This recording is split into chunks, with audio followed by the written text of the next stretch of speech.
नमस्कार, मैं डॉक्टर विवेक कुमार +2 शिक्षक आज आप लोगों का गया गाइडेंस प्रोग्राम में स्वागत करता हूं। आज बच्चों मैं 11वीं कक्षा का भूगोल पुस्तक भौतिक भूगोल के मूल सिद्धांत का मुख्य एक महत्वपूर्ण अध्याय लेकर आप लोगों के लिए आया हूं। अध्याय है भू आकृति प्रक्रिया, जियोमॉर्फिक प्रोसेस। ठीक है, ये बहुत ही चैप्टर जो है बहुत ही इंटरेस्टिंग और महत्वपूर्ण है। महत्वपूर्ण इसलिए है बच्चों कि इस अध्याय में हम लोग जो हैं भूगोल के नए नए शब्द को हम लोग सीखेंगे, और नए शब्द जब सीखेंगे तो भूगोल में आपकी रुचि बढ़ जाएगी, इंटरेस्ट बढ़ जाएगी। इसलिए ये इस अध्याय को मैं बता रहा हूँ कि बहुत ही महत्वपूर्ण है भूगोल के दृष्टिकोण से और 11वीं कक्षा के पुस्तक के दृष्टिकोण से, और साथ में ये काफ़ी रुचिकारक होने वाला है। ठीक है, तो हम लोग शुरू करेंगे भू आकृतिक प्रक्रिया या जियोमॉर्फिक प्रोसेस। भू आकृति प्रक्रिया को इंग्लिश में जियोमॉर्फिक प्रोसेस कहते हैं। सबसे पहले तो हम लोग देखते हैं भू आकृति प्रक्रिया। ठीक है, भू मीन्स होता है बच्चों, यहीं से हम लोग शब्द का पहले पहचान करेंगे कि क्या होता है, इन शब्दों का अर्थ क्या होता है। ठीक है, तो सबसे पहले देखते हैं भू आकृति। भू मीन्स होता है भूमि, और आकृति का मतलब हो गया भूमि पर जो बनी हुई आकृतियां हैं, जैसे कहीं पहाड़ है, कहीं नदियां हैं, कहीं झरने हैं, कहीं मैदान का क्षेत्र पृथ्वी पर है। तो ठीक है, पृथ्वी पर जो भूमि पर जो भी आकृति बनी वो आकृति की हम लोग बात करेंगे इस अध्याय में, और इस आकृति की बनने की क्या प्रक्रिया है। ठीक है, उस प्रक्रिया की बात करेंगे। प्रक्रिया इसे आसानी समझो कि पहाड़ कैसे बना पृथ्वी पर, या नदी कैसे बन गया, उस किस प्रक्रिया के तहत बन गया, तो उस प्रक्रिया को हम लोग समझेंगे। जैसे कि आप लोगों को अगर जो हम बता दें कि किचन में जाइए और गाजर का हलवा बनाइए, तो गाजर का हलवा बनाने के लिए आपको सारा मटेरियल दे दिया जाएगा, गाजर, चीनी, दूध वगैरह सब दे देंगे, लेकिन उसकी प्रक्रिया, गाजर का हलवा बनाने की क्या प्रक्रिया है, ये आप जब तक नहीं जानेंगे गाजर का हलवा नहीं तैयार होगा। तो प्रक्रिया जानने के लिए हम लोग क्या करते हैं, जनरली अपने बुजुर्गों से पूछते हैं कि गाजर का हलवा कैसे बनेगा, या फिर गूगल बाबा से हम लोग मदद लेते हैं कि गाजर का हलवा कैसे बनेगा। तो सारा वो प्रोसेस बताता है कि गाजर को छोटा छोटा टुकड़ा करना है, उसके बाद उसको दूध में डाल के खौलाना है, फिर तो एक प्रोसेस प्रक्रिया के तहत क्या हुआ, गाजर का हलवा तैयार हो गया। उसी तरह पृथ्वी पर एक प्रक्रिया के तहत भू आकृति का निर्माण हुआ, पहाड़ों का निर्माण हो रहा है, मैदानी भागों का निर्माण हो रहा है, नदी नहर सब का निर्माण एक प्रक्रिया के तहत हो रहा है। तो इस प्रक्रिया को इस अध्याय में हम लोग विस्तार पूर्वक पढ़ेंगे और नए नए शब्दों को हम लोग जानेंगे। तो चलो बच्चों, इसमें आज हम लोग जो सीखेंगे वो सीखेंगे कि भू आकृतिक प्रक्रिया, जो आपका अध्याय का टॉपिक का नाम है, वही यहां पर हम लोग जानेंगे कि भू आकृति प्रक्रिया क्या है, जियोमॉर्फिक प्रोसेस क्या है। ठीक है, अंतर्जनित प्रक्रिया। ठीक है, भू आकृति प्रक्रिया में एक अंतर्जनित प्रक्रिया होती है, उसके विषय में हम लोग जानेंगे। इंडोजेनिक प्रोसेस उसे इंग्लिश में बोलते हैं। उसके बाद एक होता है बहिर्जनिक प्रक्रिया। बहिर्जनिक प्रक्रिया में हम लोग जानेंगे एक्सोजेनिक प्रोसेस, उसको इंग्लिश में एक्सोजेनिक प्रोसेस कहते हैं। अपक्षय, उसके बाद हम लोग जानेंगे अपक्षय क्या है, उसको इंग्लिश में वेदरिंग कहते हैं। ठीक है, तो आज हम लोग ये 4 पॉइंट हम लोग विशेष रूप से सीखेंगे। तो जैसे ही हम लोग भू आकृति, पृथ्वी की भू आकृति की बात करते हैं बच्चों, तो सबसे पहले मन में सवाल आता है कि पृथ्वी पर धरातल क्यों नहीं एक समान है। सभी जगह कहीं पहाड़ है, कहीं मैदान है, कहीं पठार है, कहीं नदी है, कहीं सागर है। ये जो है अंतर क्यों है पूरे पृथ्वी में, इसका एक दिमाग में आता है कि, तो इस पर एक सवाल हर समय मन में आते रहता है कि ये अंतर क्यों। तो ये अंतर का मुख्य कारण है बच्चों, 2 मुख्य कारण है कि भूप्रपट्टी जो है, हमारा जो भूप्रपट्टी पृथ्वी का जो धरातल है वो गतिशील अवस्था में है। जैसे कि हम लोग पिछले अध्याय में पढ़े थे प्लेट टेक्टोनिक्स। प्लेट टेक्टोनिक्स में हम लोग देखे थे क्या, महासागर, सागर, प्लेट जितने हैं सब गतिशील अवस्था में है। तो उसके कारण जो है पृथ्वी पर भू आकृतियों का, अलग अलग भू आकृतियों का निर्माण हो रहा है। ठीक है, उसके बाद दूसरा जो है, पृथ्वी के आंतरिक और बाह्य बल में बल के कारण भी पृथ्वी के पृथ्वी पर भू आकृति का अलग अलग निर्माण हुआ है। ठीक है, पृथ्वी पर पृथ्वी पे अलग अलग क्षेत्रों में अलग अलग भू आकृति का निर्माण हुआ है। किसके कारण? एक आंतरिक बल के कारण, एक बाह्य बल के कारण। आंतरिक बल को हम लोग आंतरजनिक बल कहते हैं, बाह्य बल को हम लोग बहिर्जनिक बल कहते हैं। बहिर्जनिक बल को इंग्लिश में एक्सोजेनिक फोर्स कहते हैं और आंतरिक बल को हम लोग एंडोजेनिक फोर्स कहते हैं। ठीक है, इसको हम विस्तार पूर्वक अभी हम लोग बताएंगे, बात करेंगे। ठीक है, अब हम लोग देखते हैं नेक्स्ट पॉइंट, भू आकृति प्रक्रिया। ठीक है, आज का सीखने का पहला जो पॉइंट है हम लोग का भू आकृतिक प्रक्रिया, जियोमॉर्फिक प्रोसेस। तो जियोमॉर्फिक प्रोसेस हम लोग बताएं कि एक प्रक्रिया धरातल पे जो है, एक प्रक्रिया के तहत अब सभी भू आकृति, सभी धरातल जितने भी आकृति है उसका निर्माण हो रहा है। तो उसमें सबसे प्रमुख क्या है? अंतर्जनिक और बहिर्जनिक बल। ठीक है, इसके कारण क्या होता है? भौतिक एवं रासायनिक क्रियाओं के कारण भूतल पर एक नए संरचना का निर्माण हो जा रहा है। ठीक है, क्या भौतिक और क्या रासायनिक प्रक्रिया है, ये सब हम सारा डिटेल्स इस चैप्टर में बताएंगे। तो इसका जो है भू आकृति प्रक्रिया को हम लोग दो भागों में विभाजित कर रहे हैं, अंतर्जनिक भू आकृति प्रक्रिया, बहिर्जनिक भू आकृति प्रक्रिया। अंतर्जनिक भू आकृति प्रक्रिया में पटल विरूपण, ठीक है, पटल विरूपण के विषय में पढ़ेंगे और उसके बाद ज्वालामुखीयता के विषय में पढ़ेंगे। ठीक है, और बहिर्जनिक भू आकृति प्रक्रिया में हम लोग अपक्षय, बृहत्क्षरण, अपर्दन, निक्षेपण इत्यादि के विषय में हम लोग विस्तार पूर्वक पढ़ेंगे। चलिए आइए, हम लोग सबसे पहले हम लोग पढ़ते हैं अंतर्जनिक प्रक्रिया। यहां पर हम लोगों ने दो भागों में विभाजित किया था, बहिर्जनिक प्रक्रिया, अंतर्जनिक प्रक्रिया एवं बहिर्जनिक प्रक्रिया। तो अंतर्जनिक प्रक्रिया पर हम लोग पहला शुरुआत करते हैं कि अंतर्जनिक प्रक्रिया क्या है। ठीक है, अंतर्जनिक प्रक्रिया, एंडोजेनिक प्रोसेस। अंतर्जनिक प्रक्रिया को इंग्लिश में क्या कहते हैं? Endogenic process. ठीक है, तो सबसे पहले अंतर्जनिक प्रक्रिया में भी दो कार्य होते हैं, पटल विरूपण, ज्वालामुखीयता। ठीक है, पटल विरूपण क्या होता है? पटल विरूपण मुख्य रूप से प्लेट टेक्टोनिक्स, जो पृथ्वी पर प्लेट्स हैं उसके मूवमेंट के कारण, ठीक है, उसके मूवमेंट के कारण पटल विरूपण प्रोसेस कार्य करता है। ठीक है, पटल विरूपण प्रक्रिया कार्य करती है। तो पृथ्वी के अंदर की ऊर्जा जो है, जैसे कि हम लोग देखते हैं, देखिए यहां पर पृथ्वी है। ठीक है, ये पृथ्वी है। पृथ्वी में पिछले अध्याय में हम लोगों ने पढ़ा था कि पृथ्वी के अंदर मैग्मा है। ठीक है, मैग्मा है। मैग्मा जो है बहुत सारी ऊर्जाएं उत्पन्न करती है, जिसमें कि रेडियोधर्मिक ऊर्जा क्रियाकलाप, रेडियोधर्मिक क्रिया होती है। ठीक है, रेडियोधर्मिक क्रिया में हम लोग प्लेट टेक्टोनिक्स में क्या पढ़े थे कि रेडियोधर्मिक क्रिया के कारण पृथ्वी पर ये जो प्लेट जो है ऊपर की ओर खिसक जाती है, या फिर ये दाएं या बाएं की ओर अपने आप को लेकर चली जाती है, प्लेट रेडियोधर्मिक क्रियाओं के कारण। ठीक है, रेडियो एक्टिविटी क्रिया के कारण जो है वो जो है प्लेट या तो ऊपर की ओर खसकने लगती है या फिर एक तरफ खसक जाती है, दाहिने या बाएं। यानी कि इसमें जो है क्षैतिज गति या फिर ऊर्ध्वाधर गति, दोनों प्रकार की गतियां इसमें होती है। ठीक है, पहला कारण हो गया पटल विरूपण का। दूसरा कारण अंतर्जनिक प्रक्रिया का। ठीक है, अंतर्जनिक प्रक्रिया का पहला कारण हो गया। दूसरा कारण हो गया कि पृथ्वी जो घूर्णन कर रही है, कोई भी वस्तु घूमता है बच्चों, तो उसमें देखेंगे कि उसके अंदर की तत्वों में भी एक हलचल होते रहती है, और खासकर अगर जो वो तत्व लिक्विड अवस्था में है, तरल अवस्था में है, तो उसमें हलचल बढ़ जाती है ना। जैसे कि अगर जो एक कटोरे में पानी हम लोग ले लेते हैं और कटोरे को हिलाते हैं, तो कटोरे का पानी क्या है? हिलेगा, इधर उधर भागेगा। अगर जो उसी कटोरे में हम अगर जो बालू रख देते हैं और उसको हिलाते हैं, तो बालू का कण क्या है? कम हिलता, मूवमेंट उसमें कम होता, वो गिरने की उसमें स्थिति कम हो जाती है। तो उसी तरह अगर जो पृथ्वी में घूर्णन कर रही है, तो पृथ्वी के अंदर क्या है?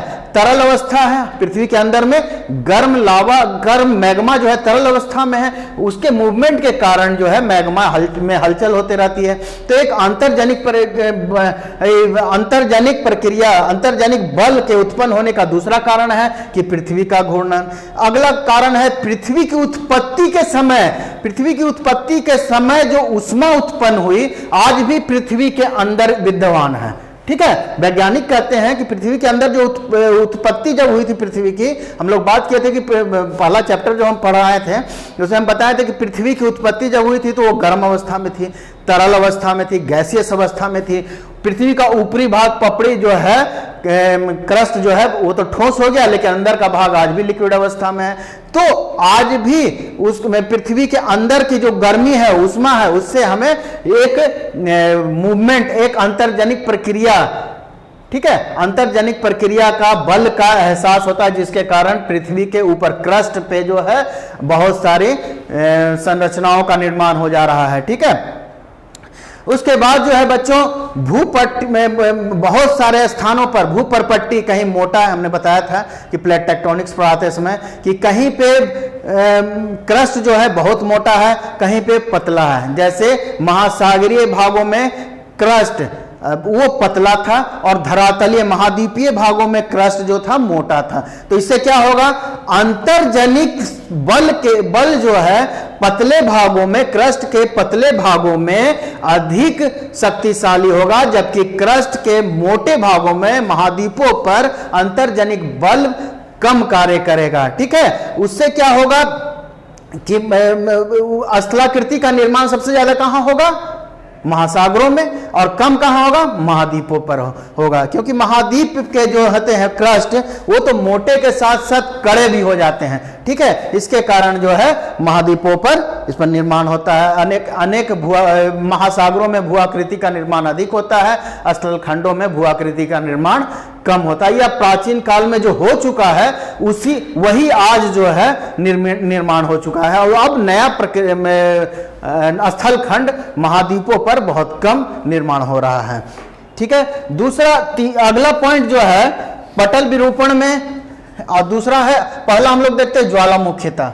ज्वालामुखीता क्या है, हम लोग पिछली कक्षा में, पिछले अध्याय में पढ़ चुके हैं कि ज्वालामुखी के विषय में विस्तार पूर्वक पढ़ चुके हैं कि ज्वालामुखी क्या होता है। ज्वालामुखी पृथ्वी के अंदर का मैग्मा को बाहर लाता है लावा के रूप में, और पृथ्वी के चारों तरफ लावा जम जाता है, तो ठंडा होने के बाद एक पठार, एक स्थल खंड का निर्माण करता है। ठीक है, तो ये ज्वालामुखी उसी को ज्वालामुखीता कहते हैं। ठीक है, वो ज्वालामुखी से जो निर्माण हुआ उसे ज्वालामुखीता कहते हैं। अगला जो है पटल विरूपण, हम लोग अगला देखते हैं पटल विरूपण क्या होता है। पटल विरूपण में जो है हमने अभी भी बताया कि पटल विरूपण जो है मुख्य रूप से पृथ्वी पर जो प्लेट है उसके मूवमेंट के कारण हो रहा है। तो संचलन पृथ्वी के परपट्टी यानी कि क्रस्ट का गति होने के कारण उसमें संचालित उत्पत्ति निर्माण की प्रक्रिया बढ़ जाती है। अब कैसे बताते हैं, क्रस्ट के विषय उसमें हम प्लेट में बताए थे कि कोई प्लेट आपस में टकराता है, वो रगड़ खाता है ना, तो वहां पे जो रगड़ खाने से जो है भूकंप की स्थिति आती है, वहां पर टूटता फूटता है चट्टान। या फिर दूसरे प्रक्रिया हम बताए थे कि एक प्लेट दूसरे प्लेट के अंदर चला जाता है, तो एक प्लेट ऊपर उठ जाता है, जिसके कारण वहां पे एक पर्वत श्रेणी का निर्माण हो गया। जैसे कि हमने बताया था हिमालय पर्वत श्रेणी का निर्माण इसी तरह हुआ है। इंडो ऑस्ट्रेलियन प्लेट जो है यूरेशियन प्लेट के अंदर चला गया है, जिसके कारण यूरेशियन प्लेट ऊपर उठ रहा है और हिमालय पर्वत श्रृंखला का निर्माण कर रहा है। आज भी हिमालय पर्वत श्रृंखला का निर्माण बच्चों हो रहा है। ठीक है, तो इसमें बहुत सारे प्रमाण भी प्राप्त हुए हैं। उसके बाद क्या कहता है कि पटल विरूपण में बहुत सारे तीक्ष्ण, जैसे कि पर्वत का निर्माण हो गया। ठीक है, पर्वत के निर्माण के कारण जो है उसमें ढाल उत्पन्न हो रही है। ढाल उत्पन्न होने के कारण जो है वहां पे चट्टानें टूट के नीचे गिरने लगती है। ठीक है, तो इसमें पटल विरूपण को हम लोग दो भागों में विभाजित करते हैं। पहला है महादेशजनक बल। ठीक है, महादेशजनक बल, और दूसरा है पर्वतनी। ठीक है, महादेश जनक बल जो है ये बहुत बड़े क्षेत्र में, यानी कि हम लोगों ने पढ़ा था प्लेट टेक्टोनिक्स में 7 बड़े प्लेट्स हैं, तो बड़े बड़े प्लेट्स का जो निर्माण हो रहा है वो किसके कारण हो रहा है? प्लेट विरूपण के कारण हो रहा है, प्लेट विरूपण के कारण। ठीक है, उस प्लेट विरूपण में, उस बड़े प्रोसेस में महादेश जनक बल के कारण बड़े बड़े प्लेट्स का निर्माण, महाद्वीपों का निर्माण हो रहा है। ठीक है, और पर्वत निर्माणकारी ये छोटे प्रोसेस हैं कि जैसे अभी बताया ना कि एक प्लेट दूसरे प्लेट में चला गया तो वहां पर्वत का निर्माण हो गया, तो वहां पर पर्वत निर्माण प्रक्रिया काम करने लगती है। ठीक है, तो पटल विरूपण यही है बच्चों। पटल विरूपण मीन्स, अगर जो कोई पूछता है पटल विरूपण मीन्स कि प्लेट के आपस में या महाद्वीपों के निर्माण या पर्वतों के निर्माण की प्रक्रिया को पटल विरूपण प्रक्रिया कहते हैं। ठीक है, नेक्स्ट है हम लोग पढ़ेंगे बहिर्जनिक प्रक्रिया। यहां तक तो हम लोगों ने देखा अंतर्जनिक प्रक्रिया। ठीक है, अंतर्जनिक प्रक्रिया में हम लोगों ने देखा कि पृथ्वी के अंदर के भाग में किस तरह की हलचल हुई, तो बाहर जो है निर्माणकारी प्रोसेस शुरू हो गया, महाद्वीपों का निर्माण, पर्वतों का निर्माण, ये सब जो है पृथ्वी के आंतरिक भाग के एक्टिविटी, क्रियाकलाप के कारण हुआ। ठीक है, अब हम लोग पढ़ेंगे बहिर्जनिक प्रक्रिया। बहिर्जनिक प्रक्रिया क्या होता है? जितने भी प्रक्रिया हुई अंतर्जनिक प्रक्रिया के कारण जो भी निर्माण हुआ, जो भी धरातल पर स्थलाकृति का निर्माण हुआ, वो स्थलाकृति को बहिर्जनिक प्रक्रिया क्या करती है? समाप्त करने का प्रयास करती है, उसे काटने, छांटने, मिटा देने का प्रयास करती है। ठीक है, तो अंतर्जनिक प्रक्रिया, अंतर्जनिक शक्ति को रचनात्मक कार्य कहा जाता है, जबकि वही बहिर्जनिक शक्तियां जो है निर्माणकारी प्रक्रिया को काट छांट देती है। और वहां पे जहां पर कभी पहाड़ था, बड़ा सा पहाड़ था, उस पहाड़ को हो सकता है कि बिल्कुल तोड़ के चिकना कर दे, आने वाले लाखों वर्षों के बाद जो है वो मैदानी भाग हो जाएगा। ठीक है, वो मैदानी भाग हो सकता है। वो क्यों? बहिर्जनिक प्रक्रिया के कारण। बहिर्जनिक प्रक्रिया को ऊर्जा कहां से प्राप्त होती है? बहिर्जनिक प्रक्रिया को ऊर्जा, तो हम लोग जानते हैं कि पृथ्वी को ऊर्जा मुख्य रूप से सूर्य से प्राप्त हो रही है। ठीक है, तो उसी तरह बहिर्जनिक प्रक्रिया को भी ऊर्जा कहां से प्राप्त हो रही है? सूर्य से प्राप्त हो रही है। और उसके साथ साथ जो है आंतरिक शक्तियां, जो भी विवर्तनिकी, जो भी निर्माण हो रहा है आंतरिक शक्तियों के कारण, उसके कारण भी जो है ढाल जो बन जाना, प्रवणता जो बन जाना।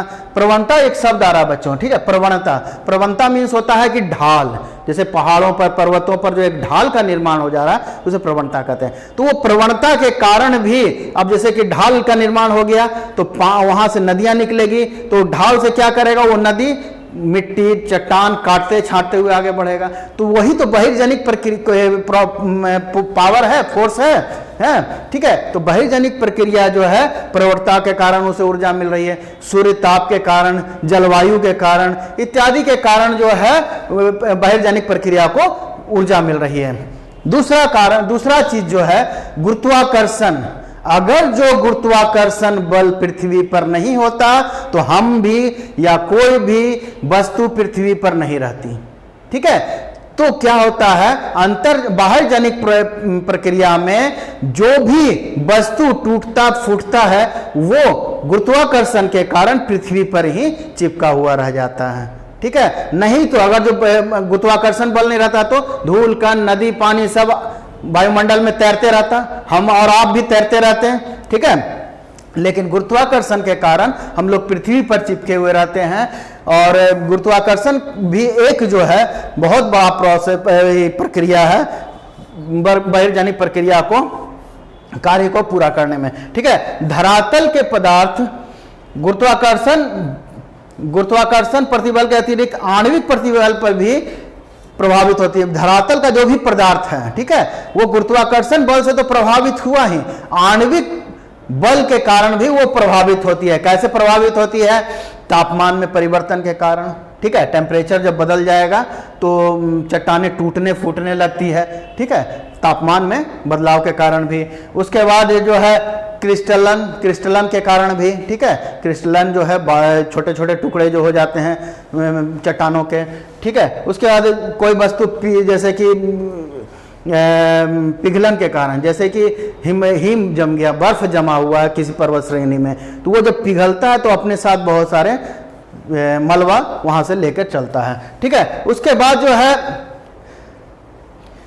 जो है रासायनिक प्रक्रिया, ठीक है, धरातल पर रासायनिक प्रक्रिया भी होती है, जिसके कारण जो है रासायनिक प्रक्रिया में जितने भी चट्टान हैं उसके कण टूटने लगते हैं या घुलने लगते हैं, ठीक है। रासायनिक प्रक्रिया कोई लैब में या कोई लैब में होने वाली कोई प्रक्रिया नहीं है। रासायनिक प्रक्रिया धरातल पे भी होती है, पृथ्वी पर भी होती है।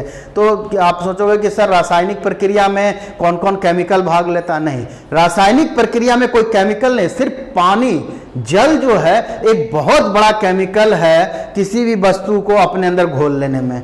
जब भी कोई भी मटेरियल, कोई भी खनिज पदार्थ जल में घुल जाता है तो वो क्या हो गया, एक रासायनिक प्रक्रिया के तहत आता।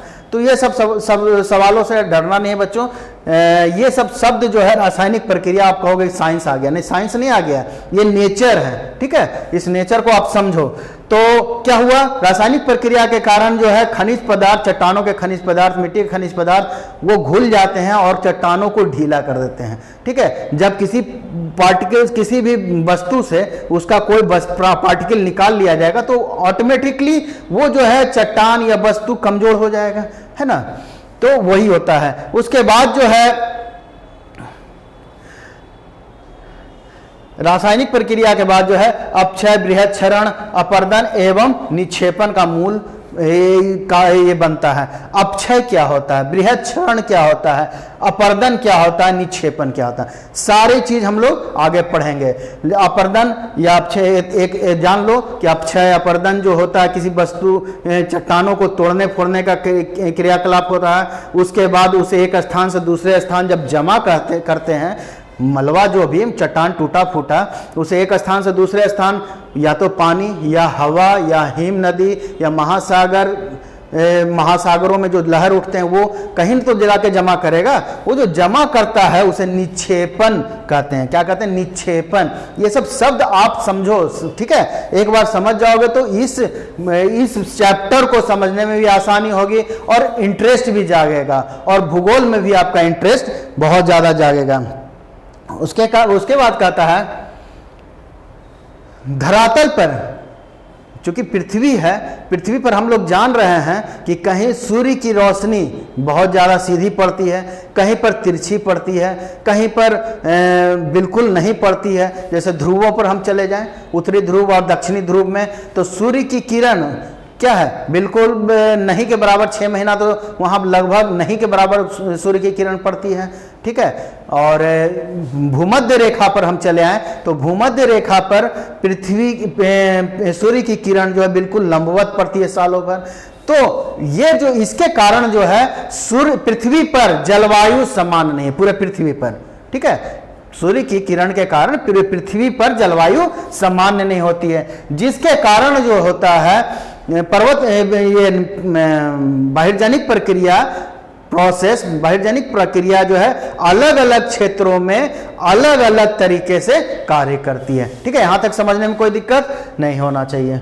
चलिए, ठीक है। दूसरा चीज है कि बहिर्जनिक प्रक्रिया में जलवायु का 2 तत्व बहुत ही महत्वपूर्ण होता है। वो होता है तापक्रम और वर्षण, ठीक है। टेम्परेचर और वर्षा, ठीक है। वर्षण मीन्स वर्षा, तापक्रम मीन्स तापमान, ठीक है।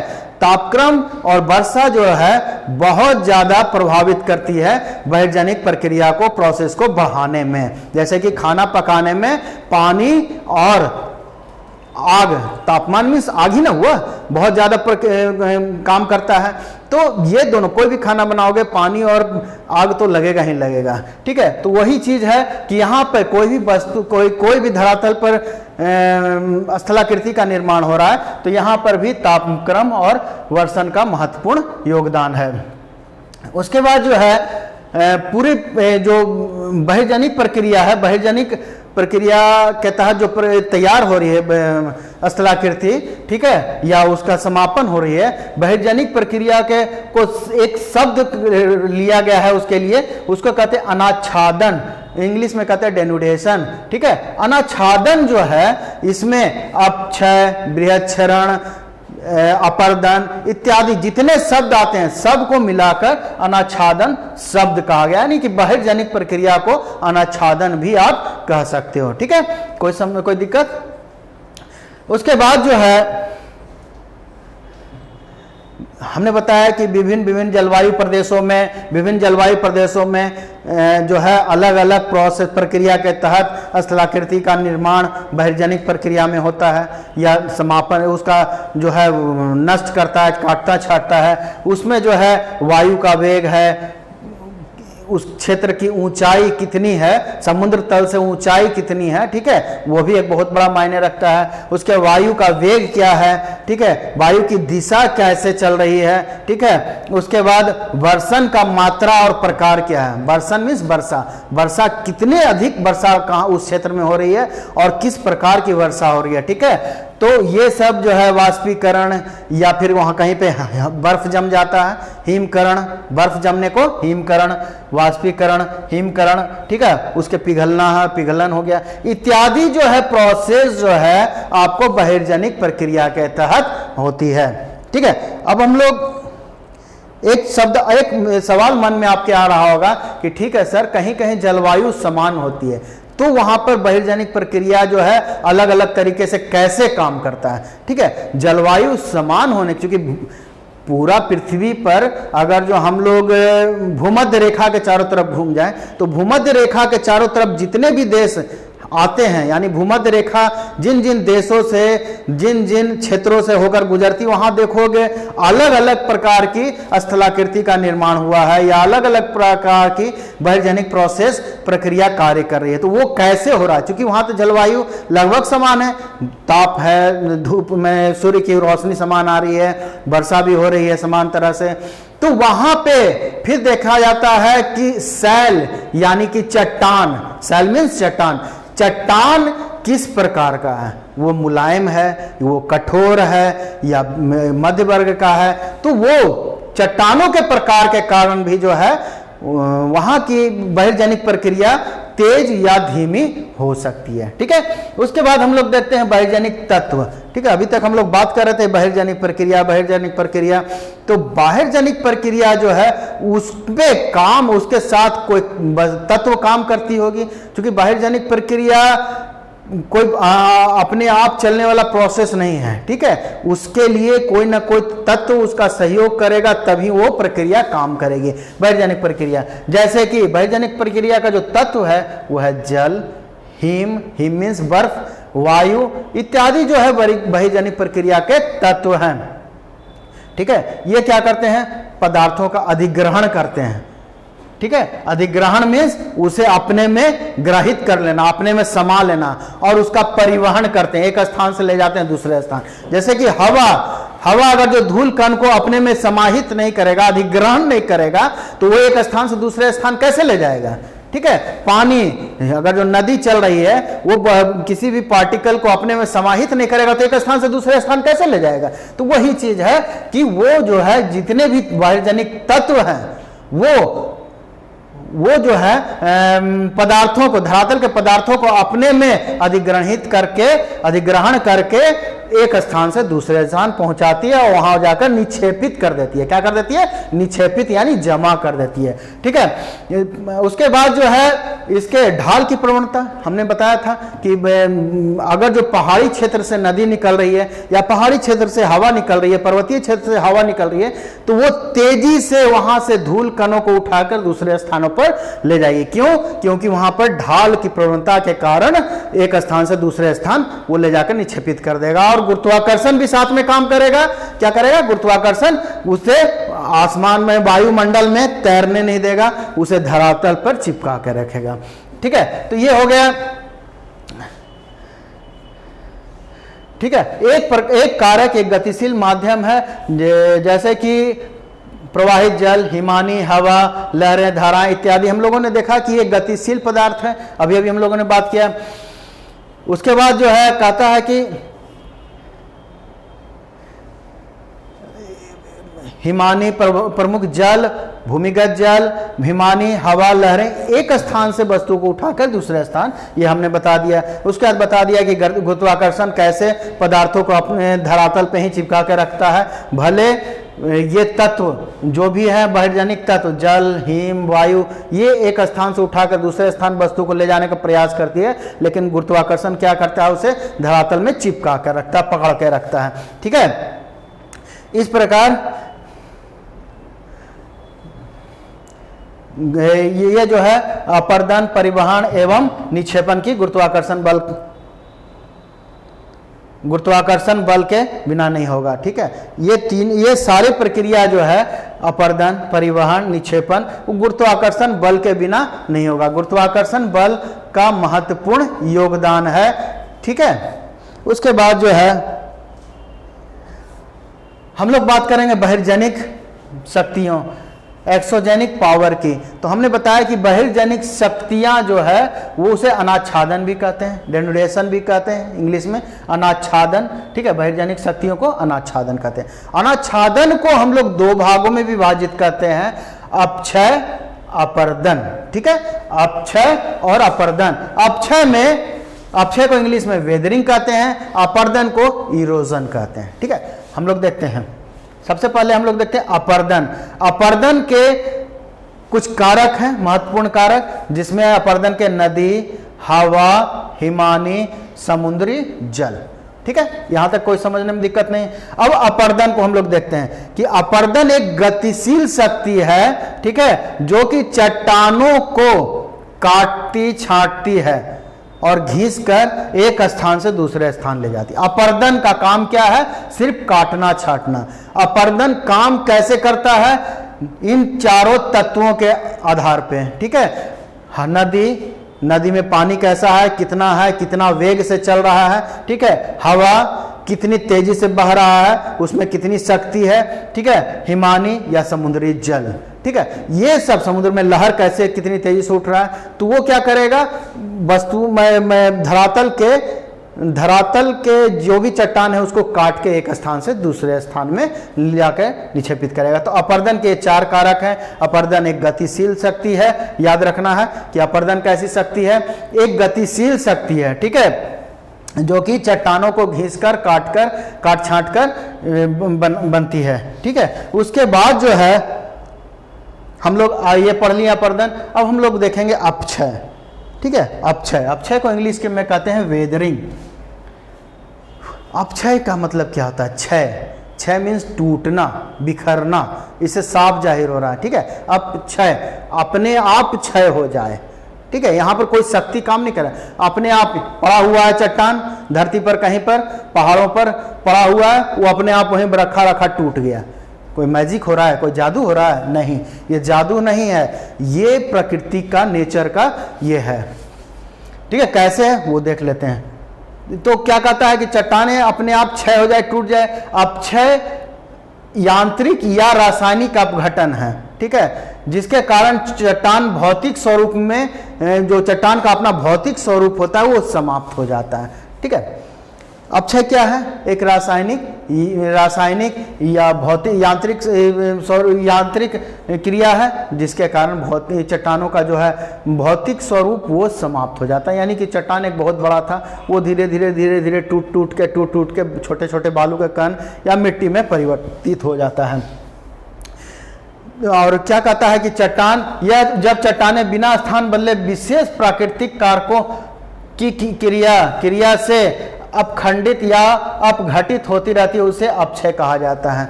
ठीक है, विशेष रासायनिक प्रक्रिया, विशेष प्रकार की क्रिया से, रासायनिक या भौतिक प्रक्रिया से जो है अपक्षय चट्टान टूटने लगती है। अपने आप कहे ना कि वहीं पर रखा हुआ है और वो खुद ब खुद टूटने लगेगा, अपघटित होने लगेगा। तो कौन सी क्रिया है बताएंगे, अभी आगे हम लोग पढ़ेंगे। तो अपखंडित होगा, अपघटित होगा। ठीक है, खुद ब खुद, या इसे हम लोग ऐसे भी जान सकते हैं कि मौसम एवं जलवायु के कार्यों के माध्यम से चट्टानों के यांत्रिक विखंडन तथा रासायनिक अपघटन को अपक्षय कहते हैं। ठीक है, कहता है कि मौसम, हमने बताया था कि सूर्य की किरण, वर्षा के कारण जो है ये सब क्रियाएं होने के कारण जो है चट्टानें टूटने फूटने लगती है। ठीक है, तो यहाँ पर रासायनिक अपघटन के कारण वो अपक्षय टूट जाएगी, खुद ब खुद टूट जाएगी। कैसे देखते हैं। विघटन, एक शब्द आ रहा विघटन या विखंडन। ठीक है, विघटन या विखंडन, टूटना। विखंडन मीन्स टूटना, हम लोग जान रहे हैं। विघटन मीन्स टूटना, दोनों का अर्थ एक ही होता है। ठीक है, जब बदलते हुए मौसम एवं वायुमंडल की क्रियाओं, ताप, जल, हिमवृष्टि आदि के प्रभाव के कारण कठोर से कठोर चट्टान, यह नहीं जरूरी है कि मुलायम चट्टान ही, कठोर चट्टान भी इनके कारण टूट जाते हैं। कैसे टूटते हैं? इनके संधियों के सहारे, मतलब कि वो संधि जो चट्टानों में देखोगे कभी कभी एक दरार सा होता है, उसको संधि शब्द दे रहा है। उस दरार में कभी पानी घुस गया, कभी बर्फ जम गया, या फिर तापमान बढ़ जाने के कारण जो है वो कोई भी वस्तु, कभी भी तापमान बढ़ जाएगा तो वो फैलता है। ठीक है, चट्टान भी फैलता है। ये हम लोग को पता नहीं चल रहा है कि चट्टान फैल रहा है, लेकिन वो भी फैल रहा है। कितना फैल रहा है? वो बहुत बारीक फैलता है, और उसके बाद वही तापमान अगर जो घटने लगती है, ठंड पड़ती है, तो वो तापमान, वो चट्टान जो है सिकुड़ जाता है। खासकर गर्मियों में दिन में तापमान बढ़ जाता है, रात में तापमान घट जाता है, जिसके कारण वो क्या हुआ, फैलने और सिकुड़ने के कारण चट्टानें टूट जाती है। ये सब हम लोग विस्तार पूर्वक पढ़ेंगे और भी इसे। ठीक है, तो टूटने की प्रक्रिया, कठोर से कठोर चट्टान यहाँ टूट जाता है, तो क्या कहते हैं उसे? विखंडन या विघटन कहते हैं। चलो आइए अब देखते हैं अपघटन। वो तो विघटन हुआ, टूट गया। अपघटन क्या होता है? जब चट्टानों में पाए जाने वाला खनिज पदार्थ जल वायुमंडल के गैसों के साथ विशेष प्रकार की क्रिया करके चट्टानों को घोल कर एवं रासायनिक क्रिया द्वारा अन्य पदार्थों को बदल देता है, तो ऐसे क्रिया को चट्टान अपघटन कहते हैं। ठीक है, वही बात हुई। अपघटन में क्या हो रहा है कि चट्टान जो है या तो जल के साथ या वायु के साथ, गैसों के साथ, वायुमंडल में बहुत सारे गैस है, नाइट्रोजन है, हाइड्रोजन है, ऑक्सीजन, बहुत सारे गैस है, कार्बन डाइऑक्साइड है, उसके साथ भी उसके खनिज पदार्थ मिल जाते हैं। सिर्फ हमने बताया था जल में नहीं, जल के साथ साथ यहाँ गैस जो भी है वायुमंडल में, उसके साथ भी उसके खनिज पदार्थ मिल जाते हैं, जिसके कारण उसका अपघटन हो जाता है। वहीं रखे रखे वो क्षय होने लगता है, टूटने लगता है। ठीक है, तो विघटन, अपघटन, ये शब्द याद रखिएगा। सब टूटने, ये सब प्रक्रिया टूटने की प्रक्रिया है, और किसमें? अपक्षय में हो रहा है। अपक्षय प्रक्रिया के तहत ये हो रहा है। ठीक है, अब जो है बच्चों अपक्षय जो है इसको हम लोग विस्तार पूर्वक पढ़ेंगे, और अपक्षय को हम लोग 3 भागों में विभाजित करके पढ़ेंगे। ठीक है, अभी बहुत सारा चीज हम लोग अपक्षय के विषय में जाने, लेकिन अपक्षय को और विस्तार पूर्वक पढ़ेंगे। तो अपक्षय में हम लोग देखेंगे 3 भागों में बांट के पढ़ेंगे। तो देखेंगे कि रासायनिक अपक्षय प्रक्रिया, ठीक है, रासायनिक अपक्षय प्रक्रिया के तहत कैसे चट्टानें टूट कर बिखर जाती है। ठीक है, उसके बाद दूसरा है भौतिक अपक्षय प्रक्रिया। भौतिक अपक्षय प्रक्रिया कैसे काम करता है जिससे चट्टान टूट जाती है। ठीक है, उसके बाद तीसरा है जैविक कार्य या अपक्षय। जीव जंतु, हम, आप, पेड़ पौधे, सभी जीव जंतु, जानवर, वो जो है वो भी अपक्षय का कार्य कर रही है, तोड़ने फोड़ने का काम करती है। ठीक है, आप भी कहीं बैठ जाते होगे तो चट्टान तोड़ना फोड़ना शुरू कर देते होंगे। तो इस तरह की बहुत सारे अपक्षय प्रक्रियाएं, जैविक अपक्षय प्रक्रियाएं हो रही हैं। इन तीनों को हम लोग विभाजित कर दिए हैं, आज हम कर दिए हैं, लेकिन इसका विस्तार पूर्वक हम अगले क्लास में बताएंगे आपको। ठीक है बच्चों, और तब तक मैं समझता हूं कि आप लोग इसको एक बार रिवीजन जरूर कर लेना, क्योंकि अगले क्लास में इसको समझने में, जो भी हम बताएंगे उसको समझने में आसानी होगी। ये रिवीजन कर लेना, इसके शब्दों को समझ लेना। कहीं पे भी आपको कोई कष्ट परेशानी होती है तो गया गाइडेंस के यूट्यूब चैनल पे आप हमसे संपर्क करके पूछ सकते हो कि सर इस चीज़ का अर्थ हमें नहीं समझ में आया। ठीक है, तो मैं इस पे बताऊंगा विस्तार पूर्वक। और इसी के साथ आज का क्लास मैं समाप्त करता हूं। धन्यवाद, जय हिंद।